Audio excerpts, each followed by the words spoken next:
Chapter 8 Net Robots Fight the Legion. The net robot battle against the servicemen rages on, not just on the physical ground but also via the computers too.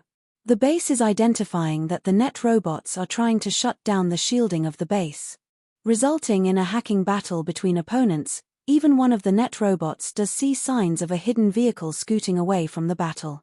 They notify Orpheon about this, and so Orpheon orders some of his troops to make their way to that vehicle once the location is clear enough. But they also warn each other again about their greatest foe, who could be on their tails at any minute. And sadly for Orpheon, Diane comes about, arriving at the battle at high speed. While the servicemen, Mike and Retron, are surprised by this, thinking this is a Netro wildcard. The net robots, however, are scared, and rightfully so. Diane zooms around to not only knock down multiple net robots at once like bowling pins thanks to his high speed, even breaking through most of the net robots. He even tears a few of them apart, all of this while firing at the net robots around him using his 3 different types of projectiles. Mike is pleased to get an advantage, and the servicemen start to advance in confidence. But Retron is disappointed that Earth seems weak against these net robots. To stop this wildcard for the Earth, Orpheon orders some of the Netro fighter crafts to fire at Diane and drive him out of the battle, and so Diane is getting shot at by many Netro fighters. Even some of the net robots on the ground try and use their long-range abilities to get Diane away. These Netro fighters are somewhat rectangular except the front of the Prismus has a smaller face, making the ship almost like a ramp. The rest of it has similar long wings to the Netromancer, except these ships are only bigger than a jeep, even similar back-engine parts as the Netromancer, alongside its shooters only coming from the underbelly. This somewhat works because Diane has been hit too many times already. And shots like these will diminish his weapons, engines, or flight, so he flies away from the battle to fight the Netro fighters alone, even away from public areas, resulting in a dogfight, and so the Earth has lost its temporary boost of hope. Back to the Haphazard Legion, they have gone from the base's land into the mountains, and they all sit and carry on their tasks, but then, 4 airborne Netro fighters appear, firing at the automaton, spooking everyone. Nicole without hesitation provides a few orders, like Zami continuing the drive, Pod actively leaping towards the fighters with Arvin's assistance, and Nicole acting as a long-range fighter, firing her laser gun while on the roof of the vehicle. With the automaton's weapons getting fired by Zami pressing the buttons of the vehicle's console, trying to activate autodrive and fire the lightning turrets. Without expecting, the automaton gets fired at, nearly tipping the vehicle, but then the following shot does, making the vehicle go on its side, making the Legion wonder what to do. It was 3 Netro crafts going after the Legion. This puzzled the Legion because the vehicle was cloaked. But if they were found out, this made Nicole worry that this kind of hacking could affect other things. Like when Mike texted Nicole talking about the base's shields getting hacked into, risking the protection of the base. Regardless, Nicole gets Zami out of the vehicle. She fires at the crafts while using the vehicle as cover. Even Arvin can project his green energy to act as another laser while Pod is to use his strength to get the vehicle upright. Zami was told to assist with firing at the crafts, but he thought of an idea that if he is ready at the wheel, then they can all drive off. Nicole has not only considered this idea but she states that Zami would have to be at the wheel later because Nicole, Arvin, Pod, and the vehicle will all be less protected. And so Zami goes to leave the wheel, Pod starts to straighten the vehicle upright. And Zami starts firing lightning alongside Nicole and Arvin. As the vehicle tips over, there are a couple of ditches nearby, and so that is used for cover. The net robots go from firing to afar to then surrounding the Legion. Now having a pilot each as each ship releases roughly 9 net robots on the ground. Nicole then transforms her blaster into an arm-hugging weapon, allowing her to use the weapon with one hand while using the other to keep her shield up, protecting herself alongside Arvin and Zami. Zami tries to counter this fear of his first fight by performing a lightning strike. It does take down one of the crafts, but he is then pulled back into cover by Nicole, seeing that Zami performed this move without cover. As she pulled Zami towards her, she was shot in the side. Getting hurt, there was no time for first aid. She would use her determination to keep fighting, but also annoyed that Zami was not using cover earlier, making her more responsible for everyone's well-being. Eventually, Pod has the vehicle upright, and Nicole pushes Zami and Arvin to get them all to the vehicle, using her riot shield to cover them three, but Nicole is so forthright that there is no reassurance, it's all shouting. Pod defends the three by finding a nearby boulder and then throws it at one of the net robot ships, taking it down. And so as Zami rushes to the pilot seat, another net robot jumps on the windscreen and rips it off, nearly shooting Zami until Nicole fires at the net robot first, telling off Zami for going off again. The fight is now mostly taking place on the roof of the awesome Atone. Nicole struggles to fire at the net robots as she joins the roof, and so gets her shield up, runs to the shooting net robot and then sidekicks him.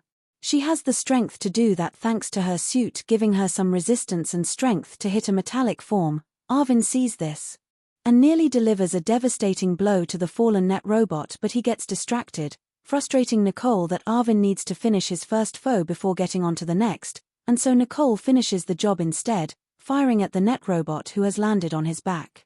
Pod jumps towards one of the last two net robot ships, trying to damage it using his trident. The ship's surface is too hard, but it is enough to distract the pilot net robot, nearly swerving the ship, and so Pod takes advantage of this by using his weight to flip the ship, crashing it into the ground.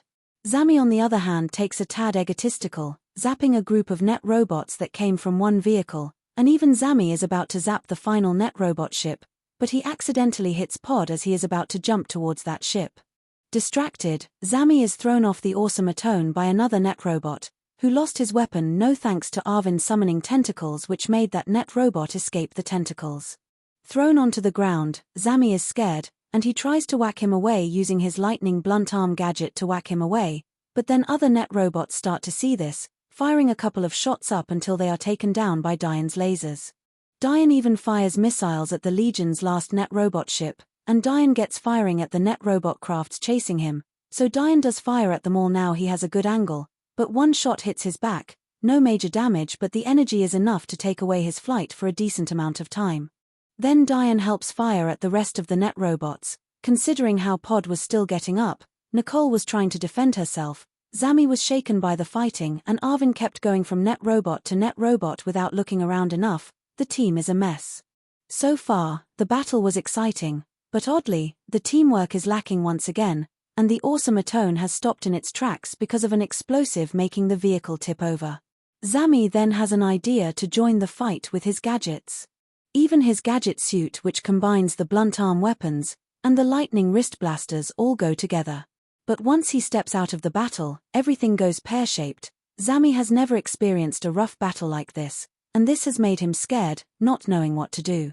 Nicole is furious that Zami is not sticking to his role, and her orders have not been listened to, but instead of reassuring Zami, Nicole goes all antagonistic, making Zami feel worse. Not to mention despite Pod and Arvin being mates.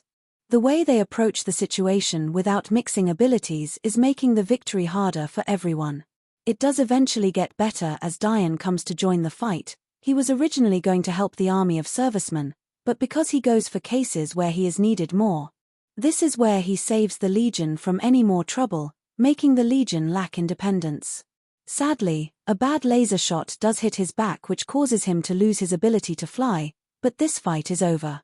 Minutes later, Nicole welcomed and thanked Diane, but was very angry with the Legion. Even earlier in the fight, a laser shot scraped her side, a small flesh wound that only she could treat thanks to her medical skills. So, Nicole uses the inside of the awesome Atone herself to give her privacy to treat her injury. The Legion is then tasked to get themselves sorted before going back in. Even taking the chance to eat. Zami, while trying to recover from his fear, does make Arvin sympathetic, but Pod takes the chance to belittle him. Pod compares Zami to Mechajaw, explaining how he thinks of Zami as someone who thinks is powerful but isn't. Zami remembers how Mechajaw was described when he was listening to Pod and Nicole earlier. Arvin does let Pod know that this was too mean-spirited, but Pod thinks it was warranted, and Zami has another chance to reconsider his actions. Even Diane sees what the team is like, but ultimately chooses to see Nicole instead.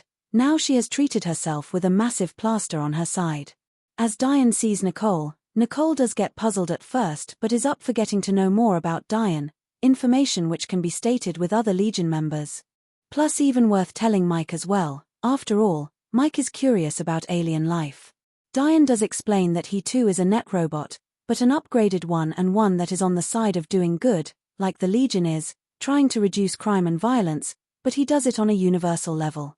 Not to mention he is made up of the same hardened Netro as Orpheon's tanks, and this was because of Dian's creator, Xemion, who kept secrets from Orpheon. Also making sure Xemion made his net robot to be the most powerful being around compared to any other net robot. Even Orpheon is attempting to apply this hardened metal onto himself as part of his upgrading. Nicole wasn't convinced at first, but after being provided evidence via his holographic projections that Dian does save many beings which have been broadcasted on many planets. Even explaining more on who Orpheon is, someone who too is working for Xyanthor, and that Orpheon has harmed many planets before. Nicole will not only tell all of her allies about him and everything else about him, but even Dian mentions just in case that if he needs proper repairing, he would need a star.